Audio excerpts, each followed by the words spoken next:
दोस्तों आज जिस विषय पे हम चर्चा करने वाले हैं वो है ब्लिट्ज स्केलिंग। ब्लिट्ज स्केलिंग शायद हमने पहले भी बताया था। ब्लिट्ज स्केलिंग है जब आप बहुत स्पीड से स्केल करते हो। तो पहला पॉइंट है साइज। साइज कैसे डिफरेंट होगा हम डिस्कस करेंगे। दूसरा है कल्चर। तीसरा है कम्युनिकेशन। चौथा है फोकस, किस चीज पे आपका फोकस होगा। और पांचवा है रोल्स, किस तरीके से आपके टीम के रोल्स और आपका खुद का रोल इवॉल्व होगा स्टेजेस के हिसाब से।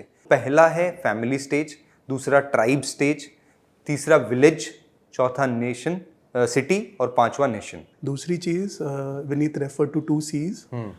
I would like to add one more C onto it, apart from communication and culture, which is creativity. मैं ना एक बार पांचों स्टेज पे रोल बताता हूं ताकि आपको क्रोनोलॉजिकली क्लियर हो जाए कि जब आपका ऑर्गेनाइजेशन एक स्टेज से दूसरे स्टेज पे जा रहा है तो आपको कैसे चेंज होना है।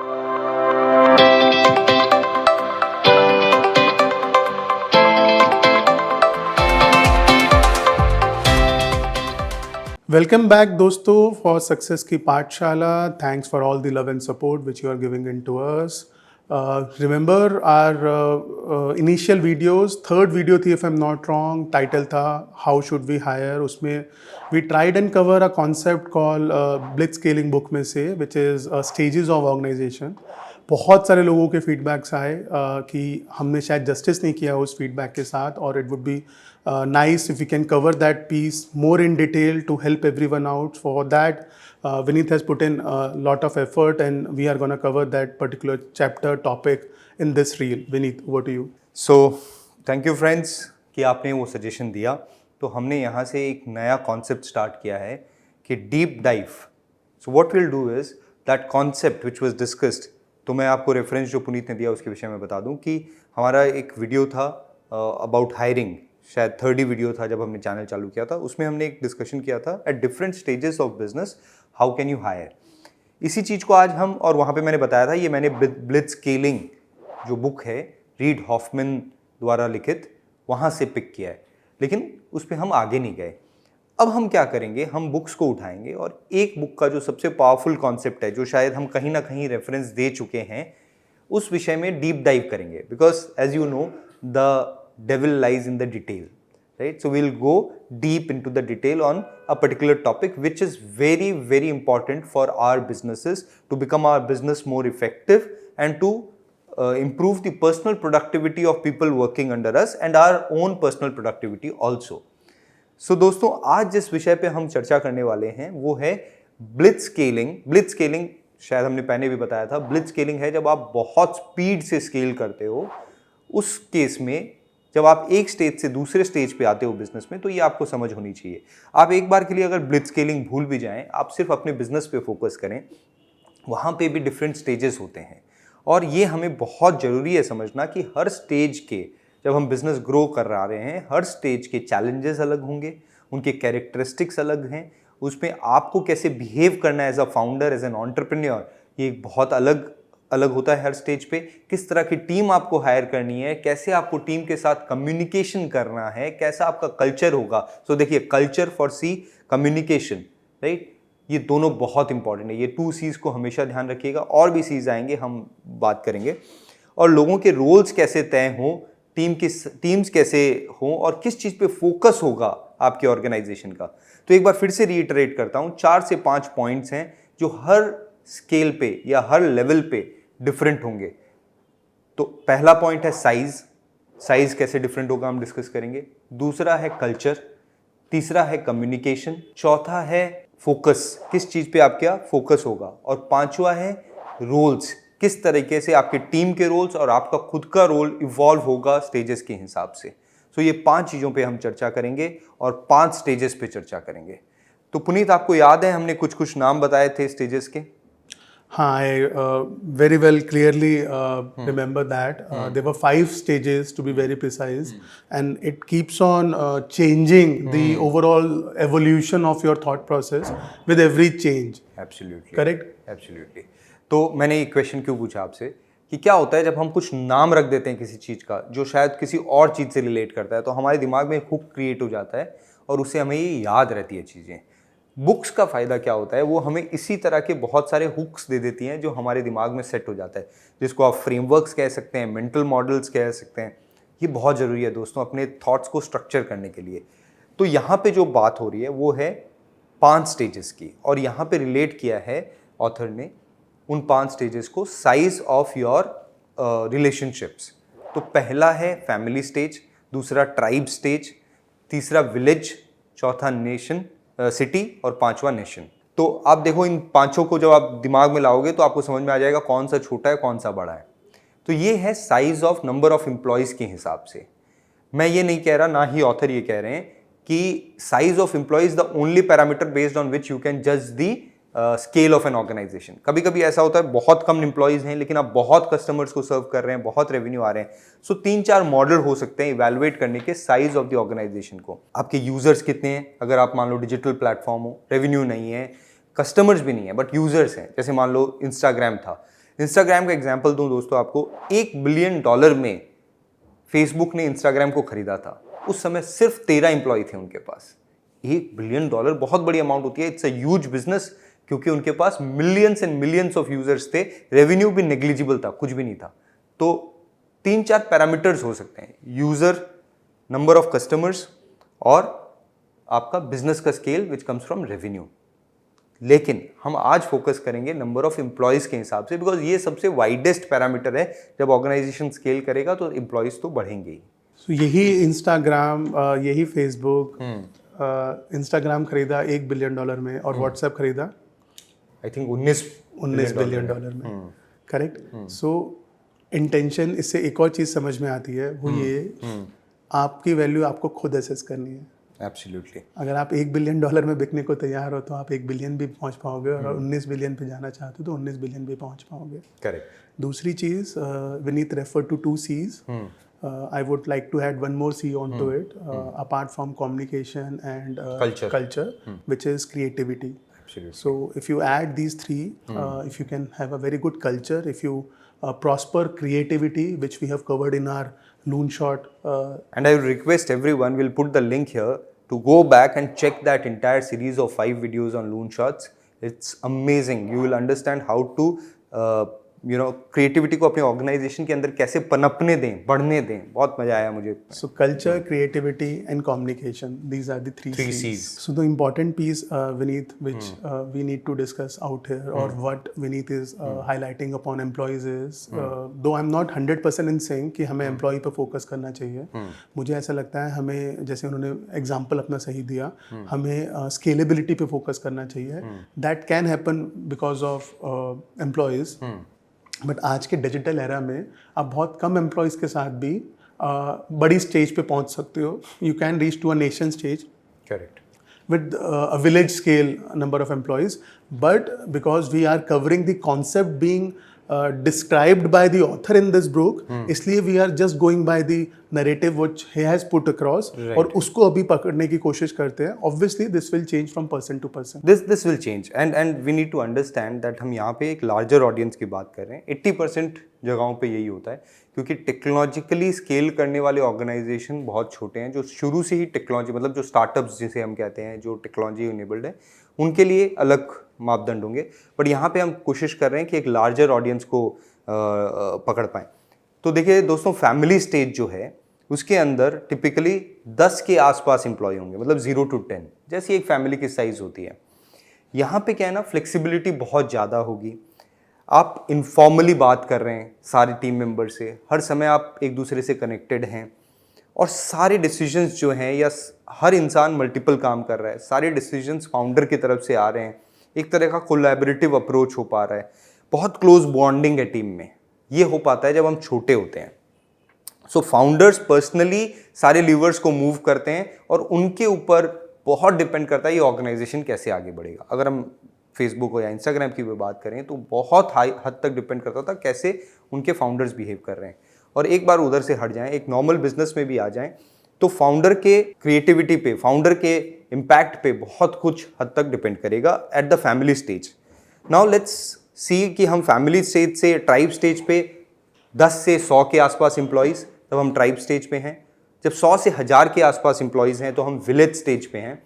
1000 से 10,000 मतलब हजारों एम्प्लॉयज़ हैं तो हम एक सिटी स्टेज पे हैं, और जब हम 10,000 से भी ज़्यादा तो हम एक नेशन स्टेज पे हैं। आप इन चारों पांचों वर्ड्स को बहुत ध्यान से समझें, बिकॉज एज एन एंटरप्रेन्योर और एज अ लीडर आप इन स्टेजेस में कैसे बिहेव करोगे ये बहुत चेंज होता जाएगा। अगर आप चेंज नहीं कर रहे हैं ये सोच के कि मैं फैमिली स्टेज पे सक्सेसफुल हुआ इन क्रेडेंशियल्स की वजह से, इन स्किल सेट्स की वजह से, इस तरीके से इम्प्रॉम्प्टू या रिएक्टिव मैनर में बिहेव करके, तो शायद वो नेक्स्ट स्टेज पे वर्क नहीं करेगा। हर स्टेज के निटिग्रिटीज अलग अलग हैं। आपको अपनी पूरी पर्सनैलिटी को मैन्योवर करना पड़ेगा हर स्टेज पे, एक के बाद एक। तो इसमें दोस्तों एक बहुत अच्छी एनालॉजी ले सकते हैं of a child. When a child is actually born in a family, जो उसकी अपब्रिंगिंग होती है, जो उसके फर्स्ट टीचर्स होते हैं, जो उसके फर्स्ट मेंटर्स होते हैं, वो उसके पेरेंट्स होते हैं। उसके इमीडिएटली सराउंडिंग में जो 2, 4, 5, 7 लोग उसकी नियर एंड डियर फैमिली में रहते हैं वो होते हैं। वो उनसे सीखता है, वो उनसे समझता है, उनकी जो भी बेस्ट बैड प्रैक्टिसेस होती हैं उसको वो इंकलकेट करता है और उसके बेस पे वो एक्ट करना शुरू करता है। Correct? As soon as that child evolve he goes to a school. Correct? जैसे वो स्कूल में जाता है तो उसके ऑडियंसेस बढ़ जाते हैं। अब उस स्कूल में खाली उसकी फैमिली के लोग इन्फ्लुएंस करने वाले नहीं आते हैं, बाकी बच्चे भी आते हैं जो डिफरेंट फैमिली से हैं। करेक्ट? वहाँ पे वो उन स्कूल्स के अंदर जो उसकी लिमिटेड ऑडियंस है, 20, 30, 50 बच्चों का जो कोरम है, उन्होंने अपनी फैमिली से जो इम्बाइब किया है, वहाँ वो प्रैक्टिस मिक्स होती है। उसके बेस पे वो फिर से अपने डिसीजन को थोड़ा सा मैन्यूवर करता है एंड देन पॉसिबली अपने डिसीजन को ट्रांसलेट करता है। True. जैसे ही वो स्कूल से कॉलेज की तरफ जाता है, अब वो कॉलेज के अंदर जब लोग जाते हैं तो खाली उस कम्युनिटी से, उस पिन कोड से लोग नहीं आ रहे हैं। अब कॉलेज में probably different parts of the city से वहाँ पे लोग आते हैं। अगेन फिर से कल्चरल मिसमैच होता है, फिर से एक्सपेक्टेशंस एक दूसरे से टकराती हैं, कंपीटिंग फोर्सेस आती हैं एंड देन आपका बिहेवियरल चेंज होता है। गेन जब आप जॉब करने जाते हैं तो आप ऑल अक्रॉस द वर्ल्ड हो जाते हैं। सो आप ऐसे मान के चलिए, this is more of a human behaviour. True. Every time you are expose to something which you haven't experienced, your overall way of dealing with it changes immensely. तो इस पे ना एक बुक है, मैं रेफर करता हूँ, शायद कभी हम इसे आगे रिव्यू करेंगे इस बुक का, that what brought you here will not take you there. अब हर स्टेज ऑफ लाइफ में, हर स्टेज ऑफ बिजनेस में खासकर प्रॉब्लम ये होती है कि आदमी अपने पर्सनैलिटी को चेंज करने को तैयार नहीं है, अपने आप को इवॉल्व करने को तैयार नहीं है। तब क्या होता है, वो एक स्टेज तक जितनी उसकी काबिलियत है वो ले आता है, उसके बाद असली स्ट्रगल चालू होता है। क्यों? क्योंकि वो अपने ईगो को त्यागने को तैयार नहीं है। तो जो है ना कि कुछ पाने के लिए कुछ खोना पड़ता है अपनी उन जटिलताओं को, अपने उस कॉम्प्लेक्सिटी को, कि मैं बस यही करके तो यहाँ पहुँचा हूँ। Our Prime Minister, Mr. Narendra Modi, you can't get a better example than him. True. He was just a mere karyakarta of not that big a party in a country like ours, correct? For so many of the years. वो पहली बार जब state assembly में गए तो elect होके गए as CM। जब पहली बार लोकसभा में आए तो इलेक्ट होके आए एज PM, correct? Such a big achievement. True. He is not pass out from very big universities. Whatever he has earned or learned in terms of his mind share, he has only evolved by reading, by meeting people, True. by getting accustomed to all these stages, which we are gonna decipher in the coming video. So one thing is very clear, that we have to be very flexible, right? We have to adapt at every stage. And we have to let go. तो जैसे मैं बताऊंगा कि इसमें 5 points थे हर stage पे, उसमें एक बहुत इंपॉर्टेंट पॉइंट था role of an entrepreneur, role of a founder. मैं ना एक बार 5 स्टेज पे रोल बताता हूं ताकि आपको क्रोनोलॉजिकली क्लियर हो जाए कि जब आपका ऑर्गेनाइजेशन एक स्टेज से दूसरे स्टेज पे जा रहा है तो आपको कैसे चेंज होना है।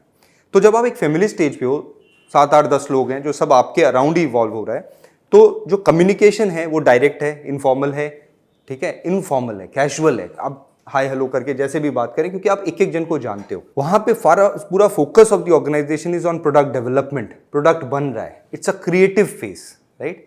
तो क्रिएटिव है और फाउंडर पर्सनली लिवर्स को पुल कर रहा है, तो उसकी पर्सनैलिटी पे बहुत कुछ डिपेंड करेगा। तो ऐसा मान लो कि जो फैमिली स्टेज है वहां पे founder is equal to the organization, Sure. सब कुछ उसके अराउंड है। लेकिन जब आप ट्राइब स्टेज पे जाते हो तो फाउंडर का रोल चेंज होना स्टार्ट होता है। अभी भी वो बहुत प्रोमिनेंट है, क्योंकि अभी भी टीम 100 के अंदर अंदर ही है, वो बहुत प्रोमिनेंट है। वो शायद एक एक बच्चे को जानता है, वो 100 बच्चे जो उनके साथ काम कर रहे हैं, 100 एम्प्लॉइज काम कर रहे हैं, एक एक जन को जानता है। लेकिन यहां उनको थोड़ा सा अपना कंट्रोल गिव अप करना पड़ेगा, क्योंकि टीम लीडर्स डेवलप हो रहे हैं, क्योंकि टीम्स डेवलप हो रही हैं, स्ट्रक्चर बन रहे हैं धीरे धीरे धीरे धीरे। ठीक है, जैसे होता है ना, जब हम बच्चे से ग्रो करते हैं तो हमारी हड्डियां मजबूत होना चालू होती है, मसल्स बनना चालू होती है, फेशियल हेयर्स आने चालू होते हैं, तो वो चेंजेस हो रहे हैं, राइट। उस चेंज में अगर आप उस बच्चे को ज़्यादा कंट्रोल करने की कोशिश करोगे तो वो क्या हो जाएगा, बागी हो जाएगा। तो माँ बाप को ये समझना पड़ेगा कि एक 4 साल के बच्चे को और एक 16 साल के बच्चे को आप सेम तरीके से ट्रीट नहीं कर सकते। So that is the difference between family stage and tribe stage, and that's how as an entrepreneur you need to evolve. तो founder manages people who are now pulling the levers. आपको उन लोगों को manage करना है, ना कि organisation को। और जब आप विलेज स्टेज पे जाते हो, जहां आपके पास सैकड़ों यानी हंड्रेड्स ऑफ एम्प्लॉइज हैं, तब तो आपको और चेंज होना पड़ेगा। यहां क्या होगा, organization will now start driving, not the founder. So there will be teams, there will be hierarchy, there will be middle level managers, right, who need to now drive it. And unka say in the decision should be there. Unka say in what to execute, when to execute should be clearly defined. And there should not be any overlap of roles and responsibilities between the founder and the team members. Otherwise, जो boss है, हमेशा उसकी चलेगी, तो लोगों को freedom of work नहीं मिल पाएगा। तो यही कहने की कोशिश कर रहे हैं रीड हॉफमैन भी यहाँ पे, कि more layers of communication are necessary now. तो हमने जो बात की थी 5 चीजें, communication also needs to change. तो एक बहुत ना, मैंने एक बहुत मेहनत करके एक 5-6 पॉइंट बनाए हैं, मैं आपको बताता हूँ कि क्या क्या चीज में ट्रांजिशन चाहिए जब हम स्टेज चेंज कर रहे हैं। तो हम स्मॉल टीम से लार्ज टीम पे जा रहे हैं, हम जनरलिस्ट से स्पेशलिस्ट पे जा रहे हैं। क्यों? क्योंकि फैमिली स्टेज और ट्राइब स्टेज पे बहुत सारे जर्नलिस्ट होंगे, ऐसे लोग जो कुछ भी कर लेंगे, झाड़ू मारने से लेके माल बेचने तक सब काम कर लेंगे। लेकिन जैसे जैसे आप आगे बढ़ोगे आपको स्पेशलिस्ट मिलेंगे, उसको एक काम के अलावा कुछ आता नहीं है, उसका करने का इंटरेस्ट भी नहीं है, but that's what you have to accept. You can not get things done from one person everything, no, that's not possible. आप कॉन्ट्रीब्यूटर्स से मैनेजर्स एंड एग्जीक्यूटिव्स की तरफ जा रहे हैं। पहले जो भी है वो काम करने के लिए था, जब छोटी थी आपकी कंपनी, आप किसी से कुछ भी कराओ। अब होंगे मैनेजर्स जो सिर्फ मैनेज करेंगे लोगों को, वो काम अपने हाथ से नहीं करेंगे, और करते हैं तो वो गलत है। इस पे भी हम कभी और चर्चा करेंगे क्यों। और जो एग्जीक्यूटिव्स हैं वो काम को अंजाम देंगे। जो हमने पिछले लून शॉट वाले वीडियो में कुछ हद तक इसको ये छुआ था कि there are idea creators, idea generators, जिसको हम आर्टिस्ट कह रहे थे, और फिर सेकेंड में हो गए सोल्जर्स। फोर्थ है डायलॉग टू ब्रॉडकास्टिंग। यहां वो जो कम्युनिकेशन वाला पॉइंट आ रहा है ना, एक नंबर आपने बताया था, मैजिक नंबर, उसको शायद डेनवर नंबर भी बोलते हैं, कि 150 एक ऐसा नंबर है जहां तक ना आप कम्युनिकेशन पॉसिबल है, आप एक एक जन को जान सकते हो। उसके beyond it's not possible for human to establish relationship with more than 150 people. और जब आपका ऑर्गेनाइजेशन उससे बियॉन्ड जाने लगता है तो आप 1-to-1 कम्युनिकेशन नहीं कर पाओगे। ठीक है, तब आपको स्विच करना पड़ेगा ब्रॉडकास्टिंग पे। ब्रॉडकास्टिंग, जैसे मैं आपको एग्जांपल देता हूं, जो एयरबीएनबी के सीईओ हैं, वो हर संडे इवनिंग को एक मेल लिखते हैं बहुत लंबा सा अपने पूरे ऑर्गेनाइजेशन को। इस तरह की प्रैक्टिसेस बहुत बड़े बड़े ऑर्गेनाइजेशन में प्रिवेलेंट है। प्लस वो टाउन हॉल्स करते हैं जहाँ पे वो अपनी बात को कम्युनिकेट करते हैं। तो आप देखिए कैसे चेंज हो रहा है from tribe stage to village stage. जब आप जाओगे तब आपको कम्युनिकेशन का पूरा मोड चेंज कर देना पड़ेगा। 1-to-1 will not be possible. होता क्या है कि 1-to-1 के चक्कर में आप बहुत थोड़े से लोगों से ही बात कर पाते हो। स्टाइल चेंज नहीं की तो आप लोगों से कनेक्ट नहीं कर पा रहे। तो ये आपने कहीं ना कहीं इसमें कम्युनिकेशन में, you have seen this in your career, कि ऐसा गैप आ रहा है between the founder and. This will always be an evolving stage because I was blessed to join few organizations wherein I have seen them rising like anything in a span of few years. So I have seen adding a couple of zeros to the number of employees in my 5-6 years of span in couple of my organizations. So this is always a challenge, but if a founder can beautifully execute it, if they can actually transition from talking to limited number of audience and becomes more I would say acceptable of the rising need of change.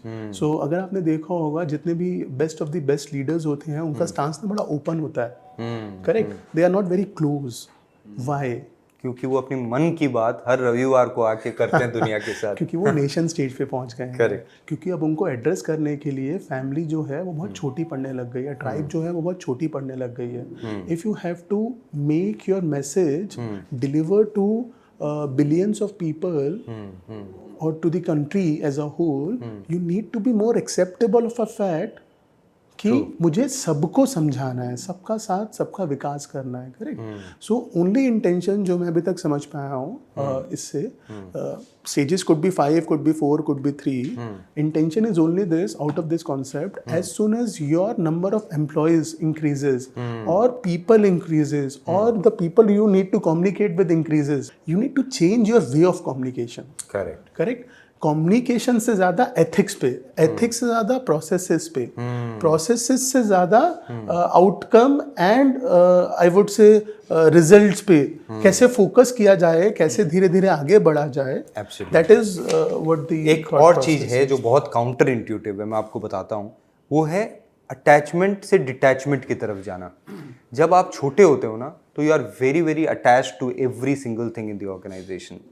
तो जो मैं कह रहा था role of an entrepreneur, तो उसमें देखिए जो शुरू में सब कुछ मुझे करना है, फिर टीम आई, फिर ऑर्गेनाइजेशन बिल्ड हुआ, राइट.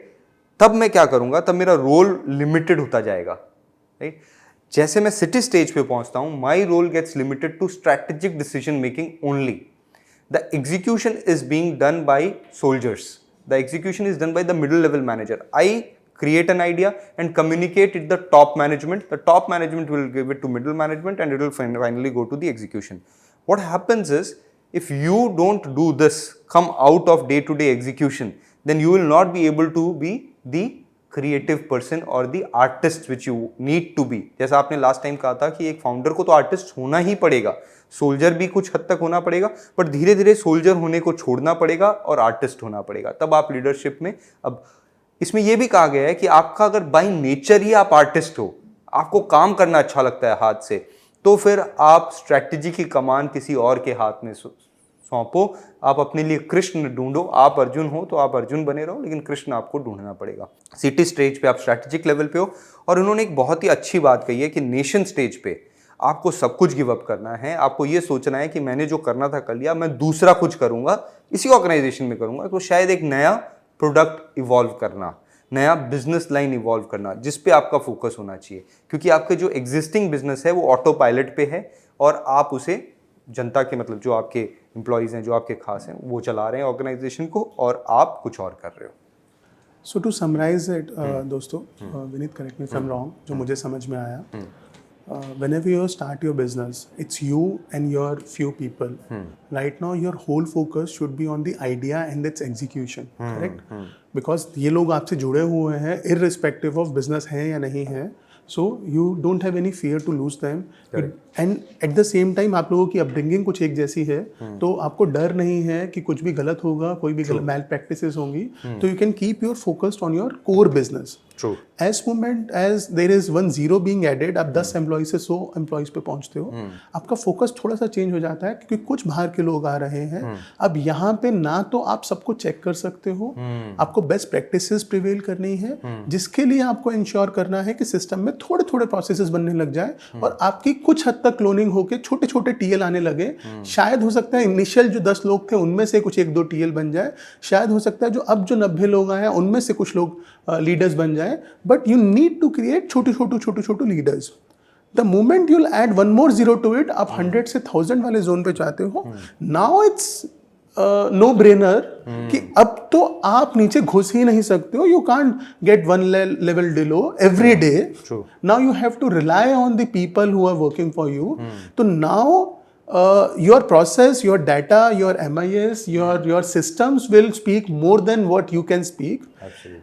एंड उसके बाद 1 0 और लगा देते हो. तो मुझे नहीं पता ऐसा कोई ऑडियंस है हमारे पास जो देख रहा है नहीं देख रहा, बट येस अब जो देख रहे हैं वो जरूर उस 0 तक पहुंच सकते हैं, उस लेवल तक पहुंच सकते हैं, इंस्पायर कर सकते हैं. The moment you will reach to that level कि अब आपके पास 1000 से ज़्यादा एम्प्लॉयज़ हैं, दोस्तों अब तो कोई ऑप्शन ही नहीं बचा है. अब तो it's more like the best practices, you need to get into experts, you need to have best recognition practices, HR practices. Absolutely. And you need to step aside. Now you need to create more leaders like you who can create multiple revenue centers, profit centers. Right. So that is the whole concept. सी इस पूरे concept को employees के around क्यों रखा गया था पुनीत?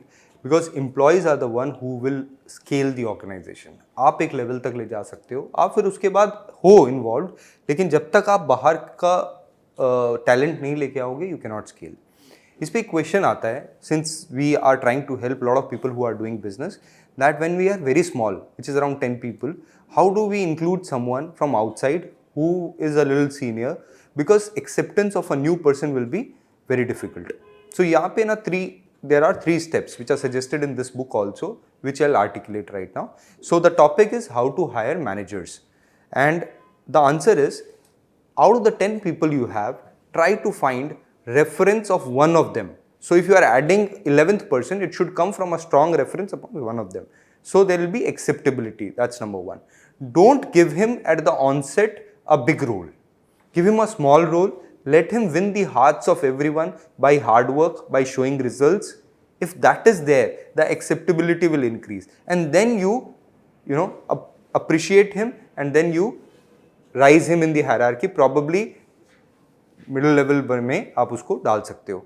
तो ये 3 स्टेप आप करते हो कि बाहर रेफरेंस से लाओ पहले बंदे को, दूसरा आप उसे प्रूफ करने का मौका दो खुद को, तब तक उसे लीडर मत बनाओ, और फिर जब वो प्रूव कर लेता है तब जाके उसको लीडरशिप रोल में डालो, तो उसकी एक्सेप्टेबिलिटी आएगी और आप ऑर्गेनाइजेशन को ग्रो कर पाओगे.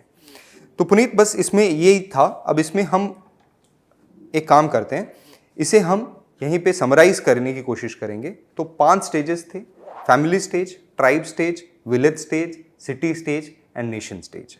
इसमें 5 चीज़ें हैं जो हमेशा चेंज होती रहेगी, इवॉल्व होती रहेगी दोस्तों. साइज, वो तो ऑब्वियस है, साइज जब बढ़ेगा तब आप ये हो रहा है. कल्चर बढ़ता जाएगा. हम एक क्लोज निट से हमको धीरे धीरे अपने कंट्रोल्स को छोड़ना पड़ेगा, मैनेजर्स को हायर करना पड़ेगा, स्ट्रक्चर बनाने पड़ेंगे वगैरह वगैरह. Communication, way of communication will have to change, roles have to evolve, and the 5th thing, which is focus. From product development, from creativity, it has to go to be a very structured, disciplined, and अगर आप product की बात करो तो from local market to national to international. So you have to keep expanding your horizons as you grow in each stage. For that you need different people, different mindset. ये हमेशा ध्यान रखिएगा. आपका mindset will make it or break it. That's all. So that's the deep dive into different stages of business according to Blitzscaling by Reid Hoffman. अगर ये आपको पसंद आई है तो हम इस पूरे किताब का भी रिव्यू कर सकते हैं आपके लिए, बट उसके लिए मुझे ना आपसे ये सुनना है कि मुझे ये बहुत ज़रूरी है, मुझे इस पूरी किताब का रिव्यू चाहिए, बहुत इंटरेस्टिंग है. कम से कम 10 कमेंट आएंगे तो हम फिर इस पे रिव्यू ही कर डालेंगे पूरी किताब का. क्या बोलते हैं Puneet? Makes sense, makes perfect sense. Alright. So दोस्तों, waiting for your comments. Don't forget to like, subscribe and see you again in the next video. Thank you so much.